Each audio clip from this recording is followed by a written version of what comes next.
You're selfish and a burden, my mother sneered. Yet when she lost her job, she expected me to pay her mortgage. I said, I have my own life. She shrieked, you owe me. So I showed her the paperwork. She'd signed the house over to me years ago. Then the movers knocked. I was sitting in my tiny Chicago apartment, sipping burnt coffee from a chipped mug when my phone buzzed. I glanced at the screen and felt my stomach tighten. Mom.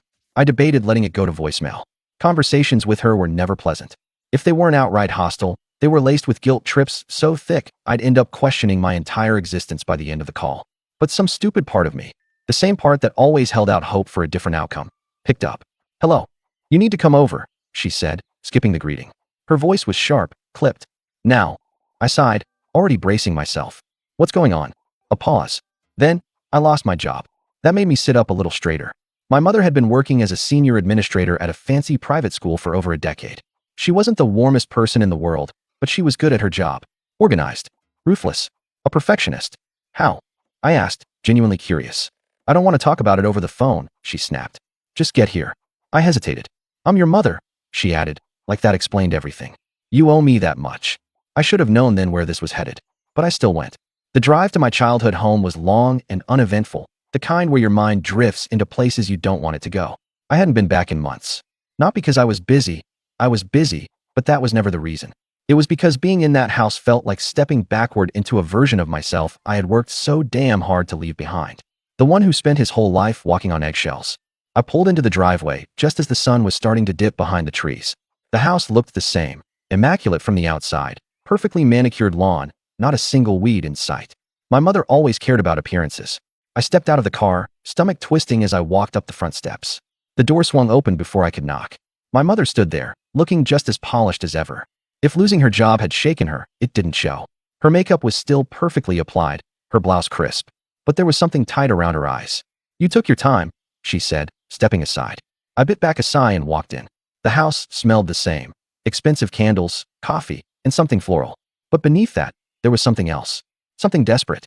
She closed the door and walked into the kitchen, already expecting me to follow. I did.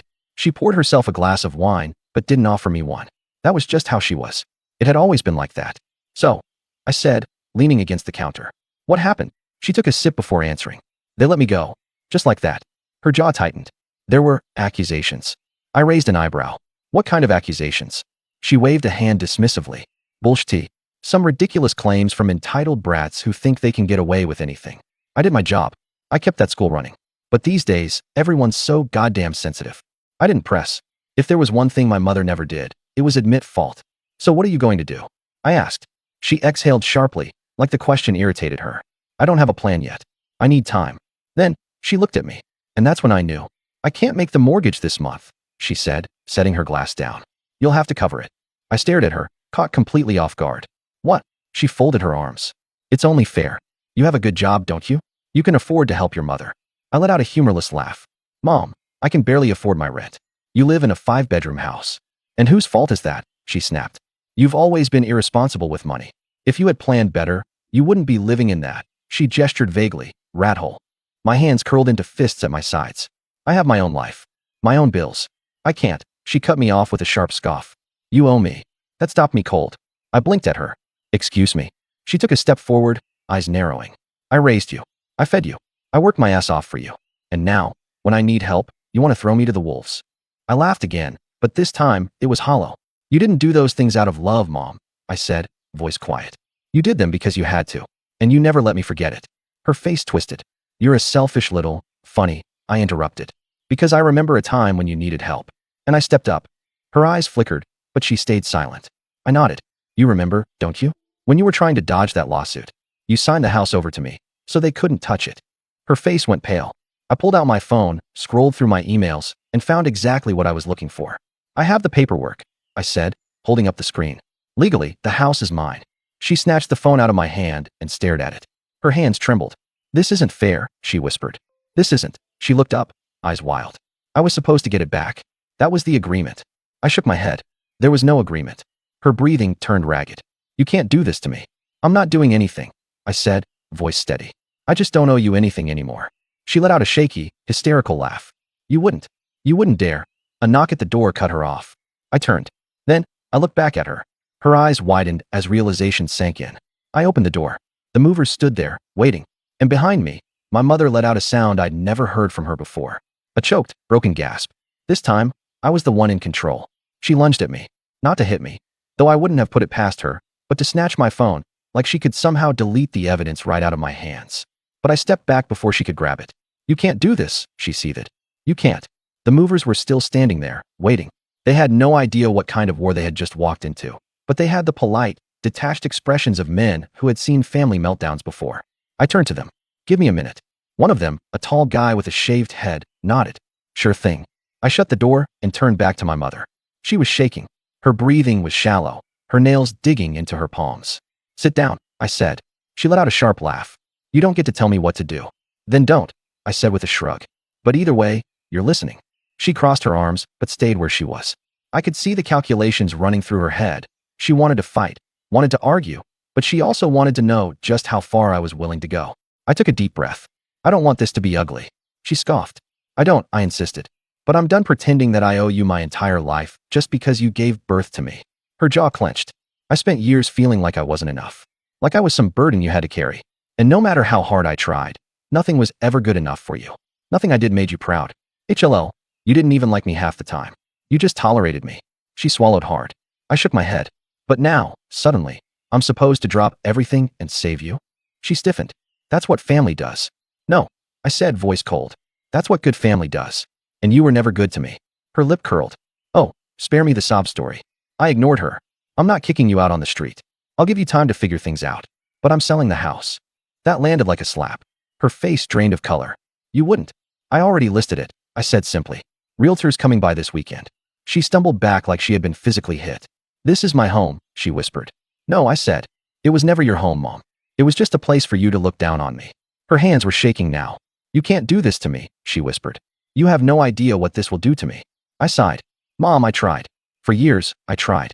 But I'm not your safety net anymore. You made that clear every time you reminded me how much of a disappointment I was. Her eyes flickered, and for the briefest moment, something almost like regret crossed her face. But then, just as quickly, it was gone.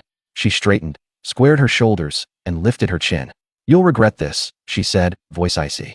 I gave a small, tired smile. Maybe, but at least for once, I'm making a decision for me. She didn't say anything, didn't beg, didn't fight. She just stood there, eyes burning into mine, and then, slowly, turned away. I let out a slow breath and turned back toward the door. The movers were waiting. And this time, I was ready. I took one last look at her before I opened the door. The movers were still standing there, shifting awkwardly, clearly unsure whether to proceed. I gave them a nod. Go ahead, I said. Start with the furniture downstairs. The bedrooms last. I wasn't completely heartless. I knew this was humiliating for her, and as much as she had hurt me, I didn't need to strip everything away all at once. But she wasn't going to stop this. She wasn't going to talk her way out of it. She had burned every bridge with me long ago, and now, for the first time, she was facing the consequences. One of the movers gave me a quick glance. You sure about this? I didn't hesitate. Yeah, I'm sure. And that was that. Behind me, my mother was frozen in place, her eyes locked on the moving crew as they started dismantling the living room. She watched as they lifted the glass coffee table, the one she had always been so proud of, and wrapped it in protective padding. I knew what was going through her mind. She had never imagined this happening. She had never once thought that I would stand up to her, really stand up to her. She had always assumed that no matter what she did, I would always come crawling back, desperate for any scrap of approval. But she was wrong. She turned to me then, her face blank. But her eyes? Her eyes were screaming. What am I supposed to do? She asked, voice so low it was almost a whisper. I exhaled. Figure it out. Just like I did. Her nostrils flared. You're selling the house? Yes. She let out a bitter laugh. You won't get as much as you think. The market's not great right now. I don't care, I said simply. She blinked, like that answer didn't make sense to her. Money had always been everything to her. A status symbol, a way to exert control.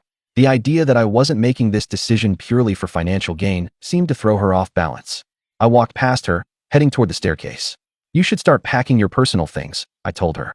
Anything that's actually yours, clothes, personal items, I'm not touching that. But the rest of it? It stays with the house or goes with the movers. She didn't move. I'll give you 2 weeks, I added. That's fair. She swallowed. And after that, I met her gaze. After that, you leave. A long silence stretched between us. Then, finally, she turned and walked out of the room. No more screaming. No more threats. Just the slow, tired walk of someone who had lost. The next few weeks passed in a surreal blur. I came by the house every couple of days, checking in but keeping my distance. My mother didn't try to fight me anymore. She barely spoke to me at all. The rage was gone. What replaced it was something more hollow. She didn't thank me for giving her time. She didn't acknowledge that I could have thrown her out immediately and didn't. And I didn't expect her to. She packed slowly, methodically, and I let her. Lucas, my best friend, stopped by once to check in. "You okay?" he asked as we stood on the porch, watching the sun set over the neighborhood. I thought about that for a second. Then I nodded. "Yeah, I think I am." The house was quieter than I remembered. No more sharp heels clicking against the hardwood floors. No more passive-aggressive sighs filling the space. No more tension that thickened the air like humidity before a storm. Just peace. 2 weeks later, she was gone. She didn't say goodbye. She didn't even leave a note. I came by that evening and found the place emptied of her things. Her car was gone. Just like that, she had vanished. For a second, I thought about calling her. Then I didn't. I walked through the house, letting my fingers trail over the walls. It felt different now. Lighter. Like it had been holding its breath for years, waiting for something to shift. And now it finally had. I stood in the middle of the living room. The same room where she had called me selfish, a burden, a disappointment. And I smiled. Because now, this place wasn't hers anymore. It was mine. And I had won. I sold the house 3 months later.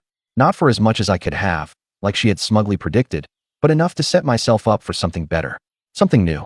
I used the money to put a down payment on a condo downtown. Nothing fancy, but mine. Fully mine. No ghosts of childhood resentment lingering in the corners. No echoes of a voice that made me feel small. A few weeks after I moved in, I got a text from my aunt in Milwaukee. "Your mother's here. She's not happy." I stared at the message for a long moment. Then, I typed out my response. "She'll figure it out. She always does." I put the phone down, exhaled, and looked around my new place. It wasn't perfect, but for the first time in my life, I felt like I could breathe. And that was everything.